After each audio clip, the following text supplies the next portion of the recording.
एक छोटे से गांव में मोहन नाम का एक गरीब किसान रहता था। वो दिन रात खेतों में मेहनत करता, लेकिन फिर भी मुश्किल से अपने घर का खर्च चला पाता था।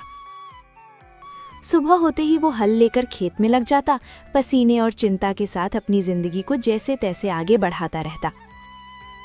मोहन की पत्नी सरला एक सीधी साधी और समझदार महिला थी, जो हर हाल में घर संभालती थी। उसकी 2 बेटियां थीं। बड़ी बेटी गीता, जो समझदार और अच्छे स्वभाव की थी, और छोटी बेटी नीलम, जो चंचल और चालाक थी, लेकिन अपनी बड़ी बहन से बहुत ईर्ष्या करती थी। दोपहर का समय था। रसोई में सरला चूल्हे के पास बैठी खाना बना रही थी। गीता उसके पास आकर चुपचाप सब्जी काटने लगी। गीता बेटा, तुम हर काम इतनी लगन से करती हो, सच में तुमसे घर संभल जाता है। माँ, ये तो मेरा फर्ज है, आप इतनी मेहनत करती हैं तो मैं कैसे पीछे रह सकती हूँ। तुम्हारी यही बात मुझे सबसे अच्छी लगती है, शांत स्वभाव और समझदारी। इतना कहते कहते अचानक सरला को ध्यान आता है, अरे नीलम कहाँ है? सुबह से दिखी ही नहीं। नीलम, ओ नीलम! सरला जोर से आवाज लगाती है। कुछ पल सन्नाटा रहता है, फिर तेज कदमों की आवाज आती है। नीलम गुस्से और चिड़चिड़े अंदाज में रसोई में अंदर आती है। क्या है माँ, इतनी जोर जोर से क्यों बुला रही हैं? मैं कोई खाली नहीं बैठी थी। बात करने का ये तरीका है? मैं बस पूछ रही थी कि तुम कहाँ थीं। नीलम हंसते हुए तंज में, आपको मेरी क्या चिंता होगी, आपको तो बस आपकी आदर्श बेटी गीता की ही फिक्र रहती है। गीता, नीलम ऐसा मत बोलो। नीलम गुस्से में बीच में काटते हुए, आप चुप ही रहो दीदी, हर वक्त अच्छी बनने का नाटक मत किया करो। सबके सामने सीधी साधी बनती हो और सारी तारीफें भी तुम ही ले जाती हो। नीलम, बस करो नीलम, ये जलन तुम्हें गलत रास्ते पर ले जा रही है।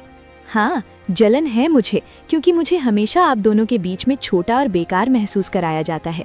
आप दोनों को तो बस एक दूसरे की अच्छाई ही दिखती है। दोपहर की तेज धूप खेतों पर चमक रही थी। मोहन अपने खेत में हल चला रहा था। उसके कपड़े पसीने से भीग चुके थे, लेकिन वो बिना रुके काम करता जा रहा था। चारों तरफ सन्नाटा था, बस बैलों की धीमी चाल और हल्की मिट्टी चीरने की आवाज सुनाई दे रही थी। थोड़ी देर बाद मोहन रुका, अपने माथे का पसीना पोंछा और आसमान की ओर देखने लगा। हे भगवान, इस बार तो दया कर देना। हर साल की तरह इस बार भी अगर फसल खराब हो गई ना, तो घर जलाना मुश्किल हो जाएगा। बच्चों की जिम्मेदारी है, घर का खर्च है, कब तक यूं ही जैसे तैसे चलता रहेगा। वो गहरी सांस लेकर फिर आसमान की ओर देखता है। बस भगवान, इस बार कोई मुसीबत मत आने देना। बारिश समय पर हो जाए, फसल अच्छी हो जाए, ताकि मेरे बच्चों को थोड़ा अच्छा जीवन दे सकूं। इतना कहकर वो फिर से काम करने लगता है।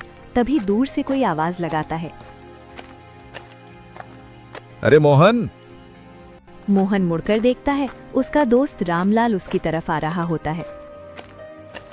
क्या बात है भाई, आज तो बड़े सोच में डूबे हुए लग रहे हो। क्या बताऊं रामलाल, किसान की जिंदगी ही ऐसी है। मेहनत तो पूरी करते हैं, लेकिन सब कुछ ऊपर वाले के हाथ में होता है। बिल्कुल सही कहा तुमने। इस बार तो मौसम भी कुछ ठीक नहीं लग रहा, कभी ज्यादा धूप, कभी अचानक बादल। हाँ, बस यही डर लगा रहता है। अगर समय पर बारिश नहीं हुई तो सारी मेहनत बेकार चली जाएगी। लेकिन मेहनत करने वालों का साथ भगवान जरूर देता है। देखना, इस बार सब अच्छा होगा। थोड़ा माहौल हल्का होता है, फिर रामलाल मुस्कुराते हुए पूछता है, अच्छा छोड़ो ये सब, बताओ घर पे सब कैसे हैं? भाभी जी और तुम्हारी दोनों बेटियां कैसी हैं? सब ठीक हैं। सरला तो हमेशा की तरह घर संभाल रही है, और मेरी बड़ी बेटी गीता, वो तो बहुत समझदार हो गई है।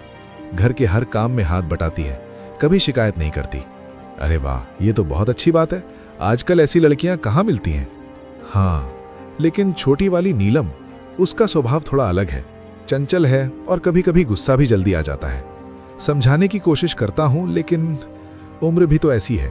कोई बात नहीं मोहन, धीरे धीरे सब समझ आ जाता है। बच्चे हैं, समय के साथ सीख जाते हैं। बस यही उम्मीद है कि दोनों बेटियां सही रास्ते पर चलें और खुश रहें। बाकी भगवान की मर्जी। दोनों कुछ पल के लिए खेत की तरफ देखते हैं, फसल, मिट्टी और अपने संघर्ष भरे जीवन को। चलो भाई, हिम्मत मत हारना, सब ठीक होगा। हाँ, उम्मीद तो उसी से है।